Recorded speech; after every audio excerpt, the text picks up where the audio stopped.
에어팟 맥스는 집에서 주로 쓰고 나갈 일이 있으면 에어팟 프로를 써야지 하는 생각으로 구매를 했는데 웬걸 그날부터 에어팟 프로는 한 번도 열어보지 않게 되었습니다. 안녕하세요, 컨슈맨입니다. 여러분들은 에어팟 맥스를 사용하고 계신가요? 혹은 에어팟 맥스 구매를 고려하고 있으신가요? 저는 최근 에어팟 맥스 2 미드나잇을 구매했는데요. 이 돈을 주고 구매하기까지 에어팟 맥스 1이 나왔던 2020년부터 지난 몇 년간 고민이 굉장히 많았습니다. 막상 구매하고 나니 현재 개인적으로는 너무 만족 중인데요. 그럼 한번 컨슈맨의 소비 경험 속으로 들어가 보겠습니다. 우선 저는 2020년경 에어팟으로 시작을 해서 아이패드 프로, 맥북 프로, 아이폰 프로 맥스, 애플워치 울트라, 에어팟 프로 등 애플 생태계를 점진적으로 구축을 해왔어요. 그리고 매번 신기종이 하나 추가될 때마다 각 기기 간의 연동성, 그리고 그 편리함과 또 강력한 기기들의 성능에 감탄을 하며 점차 앱등이가 되어가고 있었습니다. 그러던 중 어느 날 에어팟 맥스 1이 출시가 되었죠. 당시 저의 반응은 와가 아닌 였습니다. 아무리 애플 헤드폰이라지만, 디자인이 이쁘다지만 60만원을 더 주고 헤드폰을 산다, 아무리 애플 생태계를 구축 중인 저였지만 그건 정말 아닌 것 같았죠. 아예 살 생각도 하지 않다가 애플 매장에 가서 직접 청음을 해보곤 더 마음을 접게 되었습니다. 소리가 영 그 가격대에 맞는 소리가 아니라는 생각이 들더라고요. 물론 이 점은 추후에 해결하는 방법이 있었는데요. 이건 뒤에서 다시 말씀드리도록 하겠습니다. 어쨌든 그렇게 큰 구매욕 없이 무난하게 지내고 있었는데요. 그러던 중 작년 이맘때였던 것 같아요. 애플 TV 4K를 사게 돼서 설치 후에 공간 음량을 에어팟 프로로 듣는데 와, 정말 깜짝 놀라서 에어팟을 귀에서 바로 빼버렸습니다. 제가 스피커로 소리를 잘못 재생한 줄 알았거든요. 무선 블루투스 이어폰에서 그 정도의 음장감을 나타내 줄 것이라고는 상상도 하지 못했는데 정말 훌륭한 서라운드 사운드를 들려주었습니다. 비로소 그제서야 에어팟 맥스에 대한 구매욕이 올라오기 시작했어요. 에어팟으로도 이 정도인데 에어팟 맥스는 도대체 얼마나 좋은 걸까? 라는 생각이요. 하지만 그렇다고 자주 보지 않는 영화 감상용으로만 쓰기에 여전히 60만원, 아니 76만 9천원의 벽은 너무 높았죠. 그러던 중 제게 결정적인 사건이 하나 일어났습니다. 저는 윈도우 데스크탑, 맥북, 그리고 아이패드를 병행해서 사용을 하고 있는데요. 최근 들어 귀에 통증이 있어서 에어팟 프로를 오래 끼고 있기가 힘들더라고요. 그래서 급하게 가지고 있던 다른 델 헤드폰으로 바꿨는데 소재도 훌륭하고 소리도 좋았지만 애플 생태계에서의 호환성이 너무 불편하더라고요. 그 순간 에어팟 맥스 2를 구매 결정하게 되었고 지금 이렇게 제 손에 들어오게 되었습니다. 네, 저도 에어팟 맥스를 사는 게 맞는지, 나에게 정말 그 돈만큼의 가치와 또 경험을 가져다 줄 것인지에 대한 해답을 구매 전에 알고 싶어서 정말 인터넷도 수도 없이 돌아다녔는데요.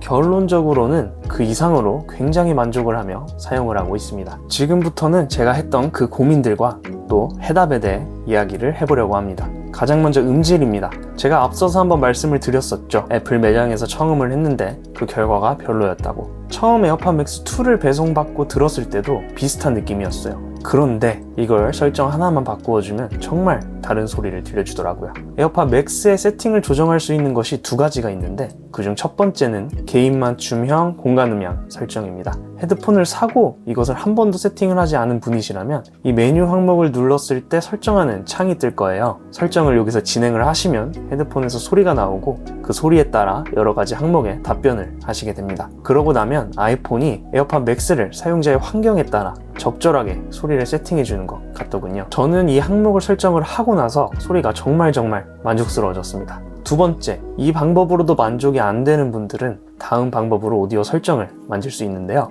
오디오 설정은 아이폰의 설정, 에어팟 맥스, 손쉬운 사용, 아이폰 오디오 및 시각 설정, 오디오 조정, 켬에서 설정하실 수 있는데요. 여기서 균형 있는 톤, 음역, 선명도 등 본인의 취향에 맞게 소리를 설정할 수가 있습니다. 각각의 세기도 정해줄 수가 있어서 웬만하면 이 설정에서 마음에 드는 세팅을 찾을 수 있을 것 같습니다. 저는 개인적으로는 개인화된 오디오만으로도 충분히 만족스러운 소리를 얻고 있어서 오디오 항목은 따로 설정하지는 않았습니다. 그 다음으로 제가 에어팟 맥스를 구매를 할 때 에어팟 맥스는 집에서 주로 쓰고 나갈 일이 있으면 에어팟 프로를 써야지 하는 생각으로 구매를 했는데 웬걸 그날부터 에어팟 프로는 한 번도 열어보지 않게 되었습니다. 그 이유로도 약 두 가지가 있는데요. 첫 번째는 생각 이상으로 편한 착용감입니다. 386.2g으로 헤드폰 치고는 다소 무거운 무게이긴 하지만 이어패드와 헤어밴드가 생각 이상으로 편해서 그 착용감이 무게를 조금 상쇄시켜주는 그런 느낌이 들었고요. 개인마다 차이는 있겠지만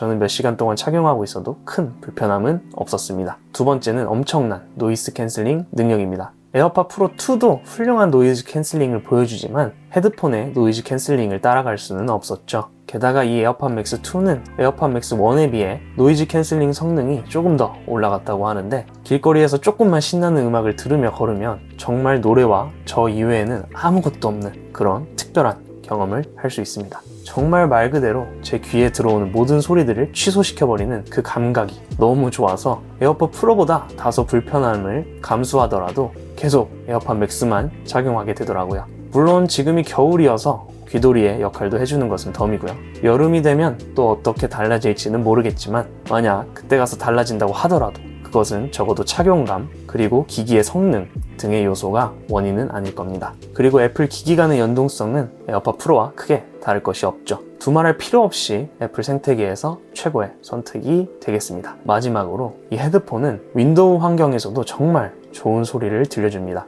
저는 개인적으로도 음향을 좋아해서 윈도우에 별도 DAC도 설치해서 스튜디오 이어폰으로 음악 감상을 하곤 하는데요. 제가 아주 엄청난 음향 전문가는 아니지만 그래도 관심이 있고 또 음악을 오랫동안 좋아했던 사람으로서 에어팟 맥스 2는 윈도우에서도 정말 좋은 소리를 들려준다고 생각이 듭니다. 네, 여기까지는 제가 경험했던 좋은 경험들, 즉 에어팟 맥스 2의 장점이었는데요. 다음으로는 단점에 대해 짧게 이야기해 보겠습니다. 단점은 가격, 그리고 스크래치가 나기 쉬운 외관 소재입니다. 일단 이 가격, 솔직히 저도 사고 나서야 너무 편하고 만족하니까 그 가격에 대해 조금은 합리화를 했지만 저처럼 직접 활용해 보기 전에 75만 원이라는 가격은 확실히 구매를 다시 고려해 보게 되는 요소이기는 합니다. 하지만 애플 생태계를 이미 구축한 사람이라면 이 에어팟 맥스만이 가지고 있는 대체 불가능한 영역이 일부 있으니 결국 구매를 하게 되는 것 같아요. 제 주변 애플 러버들의 평도 이런 부분에서 굉장히 좋기도 하고요. 다음으로 저는 이 스크래치가 나오기 쉬운 소재가 단점인 것 같은데요. 알루미늄의 영롱함이 미적으로는 장점이지만 인터넷을 보니 이 에어팟 맥스를 한번 떨어뜨렸을 뿐인데 상상 이상으로 큰 기스가 나신 분도 계시더라고요. 저는 생폰을 쓰기도 할 만큼 제품을 아주 아껴서 쓰는 편은 아님에도 일단 이 에어팟 맥스에는 투명 케이스를 끼고 사용을 하고 있습니다. 여기까지가 저의 에어팟 맥스 실사용 경험이었는데요. 컨슈맨 의견은 애플 생태계를 구축하셨다면 거기에 애플 TV 4K도 있다면 구매를 추천드리고요. 애플 기기가 많지도 않고 또 음감용 헤드폰을 찾으신다면 아무래도 다른 제품으로 가는 것도 괜찮을 것 같습니다. 75만 원이라는 이 가격을 모두 뽑으려면 애플 기기가 많아야 가능할 것 같다는 것이 저의 최종 의견입니다. 물론 일부 취향이 갈리기는 하지만 이 아름다운 디자인이 마음에 드신다면 그냥 사도 됩니다. 왜냐하면 소비는 머리가 아닌 가슴으로 하는 거니까요. 영상이 즐거우셨다면 좋아요, 구독, 클릭 부탁드리고요. 에어팟 맥스에 대한 여러분들의 의견도 댓글로 많이 남겨주세요. 지금까지 컨슈맨이었습니다. 감사합니다.